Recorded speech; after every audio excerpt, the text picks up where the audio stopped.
I'm right back. This is 9-year-old Amber Hagerman, living a happy life with her mother Donna and her little brother Ricky. A camera crew is following the family on little Amber's 9th birthday. The moments are captured for a documentary that will never be released. But the most disturbing thing about this footage is it was filmed just weeks before her abduction. These will become the last images of Amber Hagerman, the little girl whose name the world has come to know every time we hear an Amber Alert. Chill. Get on the tram! Hey, here she is! Got her! We got her! 9-year-old Amber Hagerman, abducted in broad daylight as she was riding her bike. Her tragic story captured the nation's attention and changed the lives of thousands of children. But even if her case remained unsolved for 25 years, her mother vowed that Amber's death would not be in vain. Amber desperately needs justice. I'm not gonna give up on her. Never. It's January 13th, 1996. In the city of Arlington, Texas, Amber is over at her grandparents' house with Donna, her mother, and her little brother, Ricky. At 3:10 p.m., Amber grabs her bike and heads out on Highland Drive, with her brother in tow. Before she leaves, she's told to go no further than the street block. The last thing I told Amber was, stay with your little brother and I'll come right back. She was riding her bicycle. She turns around. She says, okay, Mommy, I love you. 3 minutes later, at 3:13 p.m., Ricky sees that his sister is going further than she's supposed to. He then decides to turn around and head home, leaving Amber by herself. When Ricky arrives alone, his mother Donna begins to worry. She and her father go out right away, looking desperately for little Amber. When last Ricky saw her, she was no further than the corner store, 2 blocks away. I went screaming, hoping that she would hear me, that she would come home. She was gone. Amber is nowhere to be found, but one man saw exactly what happened and called 911. Arlington 911, what are you reporting? Yeah, I saw a black pickup, and he grabbed a little girl and he took off toward town with her. And she hollered. I seen that little girl over there playing up and down there, and he run up behind her and grabbed her. He turned around and come right back to here where his truck was when the door was open and put her in the truck. Right away, the police send a unit on site where Amber was abducted, while a search is launched around the neighborhood. Tonight, we had some information to be on the lookout for a black pickup truck. Officers were following every black pickup truck that moved in the city. But every second is crucial, as the driver could be getting further and further away from the crime scene. At the same time, Donna contacts friends and family to pass out flyers with Amber's picture on it. As neighbors become aware of the kidnapping, the search party grows in size, and more volunteers join in. So many people just wanting to help start showing up at the house that they begin to fear. Maybe the man who took Amber could have walked in, and no one would know. As the hours pass, Donna is terrified at the possibility that Amber may never be found. If you haven't found them within 24 hours, they're more than likely dead. I just stood outside, just constantly waiting and waiting and waiting. The police told me I had to go inside because all the media and everybody's starting to come. But Donna and her family see the media coverage as an opportunity to get the public involved. If everyone sees Amber's picture, there would be more chances of someone coming forward with information. We're back. Thank you, don't harm my little girl. Search in the immediate area does go on, although police say the reality is, if this alleged kidnapper was in that pickup truck, he could have driven off and be long gone by now. January 14th, one day after Amber's abduction, police are following hundreds of leads, but no progress is made. Can you describe this guy to me that you saw? What kind of truck is it? Donna is losing hope. She feels powerless to help her daughter, but she knows she can't give up. Police have a unit assigned to Amber's case and work tirelessly around the clock to find her. But as the days pass, the media coverage decreases, and less volunteers come in for the search.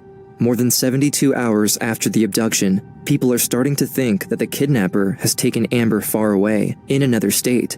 And the questions on everyone's mind remain: who could have done this, and why Amber? Just 7 weeks before the abduction, Amber is being filmed by a documentary crew following her mother's every step. With Adobe Acrobat AI Assistant, I can summarize key contract details in seconds so that I can confidently explain it to both a buyer and a seller. AI Assistant helps me focus on what really matters, helping people find a place that they can call home. Doing these stamps, and you have to do the perfect.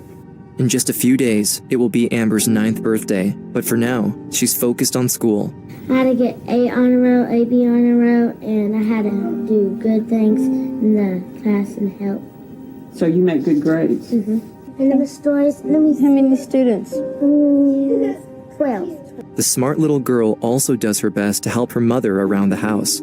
The mother and daughter share a special bond, one the camera crew captures on many occasions. Look, Mom, I made this for you. Thank you. That's pretty. Dear Mom, this is for you that I made at school. I love you a lot. Love, Amber. The camera crew is filming Donna for a documentary on welfare reform, but in a twisted turn of fate, these became the last images of Amber.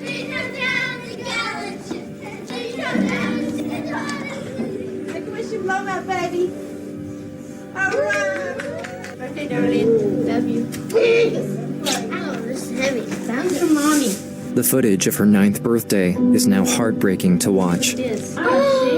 Nothing could prepare them for what the future holds in just 7 weeks. We interrupt this program to bring you the following News 8 special reports. We have late developments into the Channel 8 newsroom, and it is a rather ominous development in the case of 9-year-old Amber Hagerman. January 17th, 1996. At 11:41 p.m., Arlington's dispatch receives the call everyone's been dreading. Amber's body has been found in a creek, only 4 miles from where she was kidnapped. Apparently he was walking our dog, and he had looked over the fence and had saw something white, looked again and noticed that it was a body. I didn't want to believe it. It's not my little girl. I want to see my little girl. Donna is destroyed. When she rushes to see her daughter's body, Amber is in such bad shape that the police try to prevent Donna from seeing her. They told me one thing I can't do was pick her up and hold her like a mom would her child. I wanted to hold her. With Adobe Acrobat AI Assistant, I can summarize key contract details in seconds so that I can confidently explain it to both a buyer and a seller. AI Assistant helps me focus on what really matters, helping people find a place that they can call home. But, I got to hold her little hands and told her, Mommy's here now. It's okay. Police today released new information they hope will provide a psychological profile of the person who killed the Arlington 9-year-old. As the death of Amber Hagerman is broadcasted to the world, it sparks outrage in the community. With no lead on a suspect and no arrest being made, the monster who killed Amber is still out there, free to act again. Every parent now fears for their own child's safety. What are we going to do to protect our children? I'm terrified to let my children outside. We're frightened. We're really scared. The loss of Amber has broken Donna's family into pieces, and she does her best to keep a healthy home for little Ricky. The poor boy who lost his sister begins to act out, and though he doesn't quite understand what happened, he blames himself. What if he had just stayed with his sister? Would she still be here? As the police investigation moves forward, they release the killer's profile, a white or Hispanic male in his 20s, with dark brown or black hair, under 6 feet in height. The Amber Hagerman Task Force also gathers as much information that could lead to an arrest as they can. While most of the forensics evidence was washed away by the rain the night she was found, here's what we know.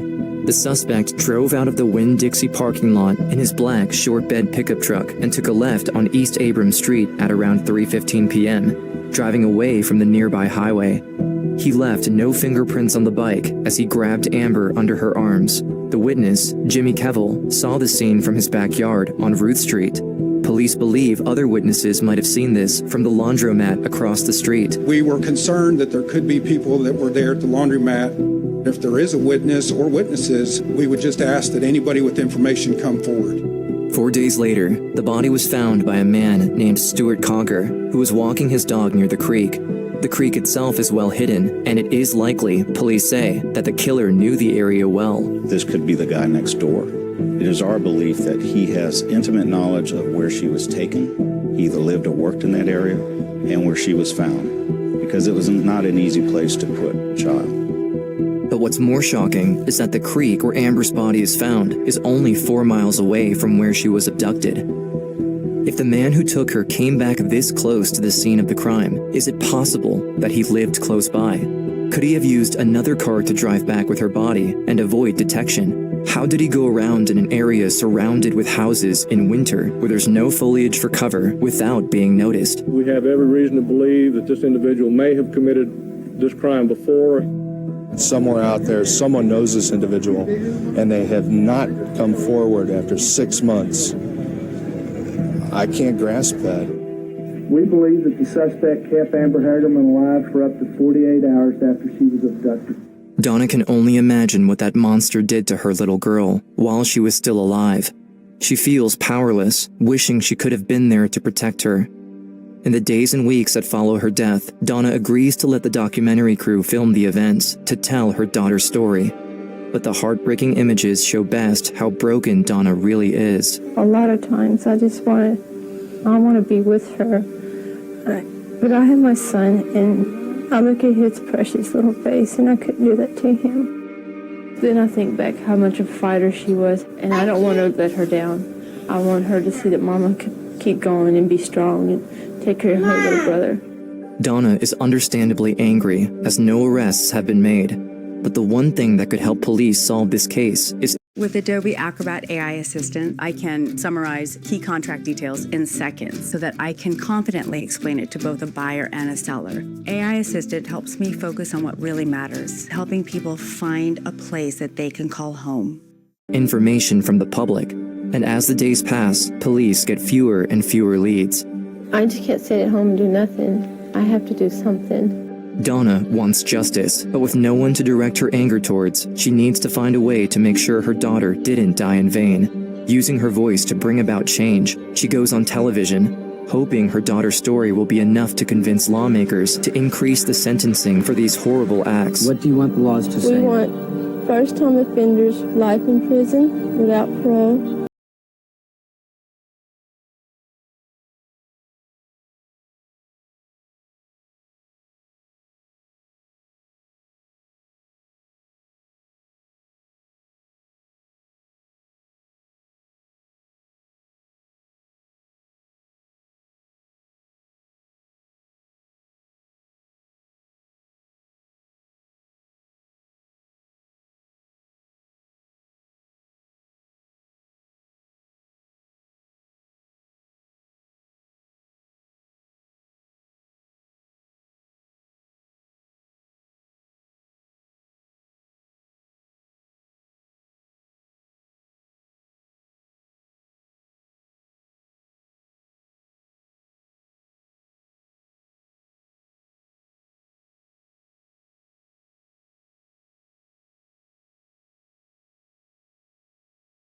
The right time and sparks an idea.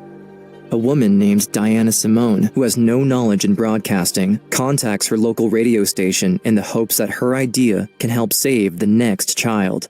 Today we're unveiling the Amber Plan.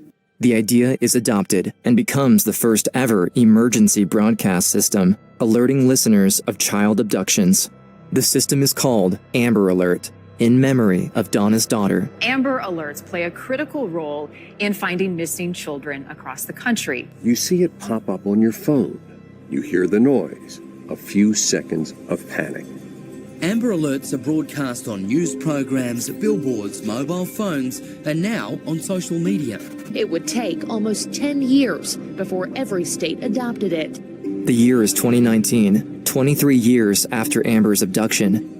And still, no arrest has been made in relation to Amber's case, but Donna has never given up the search for her daughter's killer. It's May 18th, just 15 miles away from where Amber was abducted.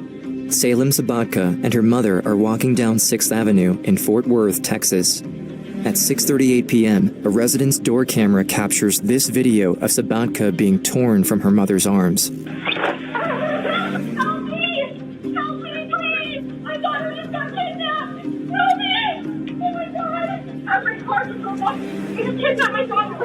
Right away, the neighbor calls the police and shares this video, which allows them to identify the car brand. They got enough of the back of the car to really identify the type of vehicle it was. Police launch a manhunt with multiple departments sharing the video and the picture of the car. 7:00 p.m., police find another security camera which captures a clearer image of the car driving off. Soon after, an Amber Alert is issued. Salem Sabatka taken by force. The alert triggers a massive hunt by ordinary folks. One of them, a pastor named Jeff King, goes around the city looking for the identified car. Later that same night, Jeff finds the car in a hotel parking lot. Police rush to the scene. 2:22 a.m. This body cam captures the moment police make their intervention. Ford Police Department, open the door! Open the door! Open it now! Open it! Hands! Let me see your hands! Step out here! Step out! Step out! Get on the ground! One bed, one bed. One bed, man. Hey, good shit. Got her. We got her. We got her. We got her. Yes. Hey, buddy. We need an EMT. Get call MedStar. Yes. No, don't worry about your clothes. Don't worry about your clothes. We got a towel? We got a towel? Can we cover her up? Yeah. With something? Here you go, baby. Can we get her out? Come here. Come here. For at least 2 scenes. Let's go. Come on, sweetheart. You're okay? You're safe? We got you. You're going to be okay. I'm here to report that Salem has been found safe. Salem Sabatka is one in more than 1,000 children who were rescued safely from an abduction because of the Amber Alert. This is a time when social media truly was a force for good. They become more than just the eyes and ears. They become the search party. They become the rescuers. Although Amber's case remains unsolved, Donna can't help but feel her daughter's presence whenever a child is found alive. When I hear the Amber Alert and I hear their child is back reunited to their parents, I look up to heaven and say, oh, you did it again, baby girl. Almost 99% of all Amber Alert cases get resolved. The Amber Alert, I'm very, very proud of it because it is saving our children's lives. It's helped bringing our children back to mommy and daddy. It's another legacy from my daughter that she didn't die in vain. She is still taking care of our little children as she did when she was here, and I am very, very proud of my daughter. Amber's legacy lives on with every child rescued.